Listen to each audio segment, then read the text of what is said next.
নইলে পরে দেখা নিব থানায় রইলে। আমন্ত্রণ জানাচ্ছি পলি টিভির বিনোদনমূলক নিয়মিত অনুষ্ঠান মিডিয়া গসিপে। দর্শক, বছর জুড়েই শোনা গিয়েছিল এই বুঝি শাকিব খানের আকাঙ্ক্ষিত দরদ সিনেমাটি মুক্তি পাচ্ছে। তবে নির্মাতা অনন্য মামুন সবসময় সমসাময়িক তথ্য দিয়ে ভক্তদের নিশ্চিত করেন সিনেমাটির হাল হকিকতে। এবার বোধহয় সেই দিন ঘনিয়েই এলো। জানা গেল দরদ সিনেমাটি মুক্তির প্রসঙ্গে। বিস্তারিত জানাতে সঙ্গে আছি আমি সাইমা শিউলি। চলুন দেখে আসি ডেস্ক রিপোর্টে। সিনেমাটির প্রসঙ্গে নির্মাতা অনন্য মামুন গণমাধ্যমকে জানিয়েছে, চলতি বছরের সেপ্টেম্বরে প্রথম সপ্তাহে মুক্তি পাবে দরদ। এর আগে শোনা গিয়েছিল সিনেমাটি একাধিক ভাষায় ডাব করে একসঙ্গে 30টি দেশে মুক্তি দেওয়ার ঘোষণা দেবেন অনন্য মামুন। শুধু তাই নয়, জানিয়েছিলেন 2 ফেব্রুয়ারিতে ছবিটি প্রেক্ষাগৃহে আসবে।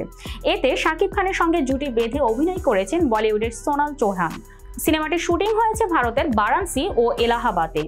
দরদ সিনেমায় শাকিব, সোনাল ছাড়াও আরও অভিনয় করেছেন পায়েল সরকার, বিশ্বজিৎ চক্রবর্তী, রাজেশ শর্মা, এলিনা শাম্মী, ইমতুর আতিশ, রাহুল দেব, অলোক জৈন, সাফা মারিয়া, জেসিয়া ইসলাম সহ আরও অনেকে। এক ভিডিও বার্তায় মামুন জানান, 2 ঈদ ছাড়া যে কোনো সময় সিনেমাটি বিশ্বব্যাপী মুক্তি পাবে। ভালো সিনেমা নির্মাণ করলে যে ঈদ ছাড়াও সিনেমা সুপারহিট করা যায় সেটাই প্রমাণ করবে দরদ। এর আগে শুটিং পর্বের সময় এই সিনেমা নিয়ে অভিজ্ঞতা শেয়ার করে শাকিব খান বলেছিলেন, সিনেমাটিতে অনেক নতুন কিছু দেখা পাবে দর্শক, অনেক নতুন অভিজ্ঞতার মুখোমুখি হয়েছি। নায়িকা সোনাল চৌহানের সঙ্গে পর্দার রসায়ন আমার ভক্তদের মন কাড়বে।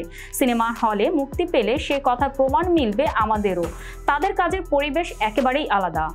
দর্শক, সাইকো থ্রিলার এবং রোমান্টিক অ্যাকশন ধাঁচের গল্পে নির্মিত দরদ সিনেমাটি একাধিক ভাষায় ডাব করে একসঙ্গে 30টি দেশে মুক্তি দেওয়ার ঘোষণা দেন অনন্য মামুন। শুধু তাই নয়, জানিয়েছিলেন খুব শীঘ্রই মুক্তি পাবে প্রেক্ষাগৃহে। আজ এই পর্যন্তই। পরবর্তী পর্বে হাজির হওয়ার প্রত্যাশা নিয়ে আজকের মতো বিদায় নিচ্ছি। আল্লাহ হাফেজ।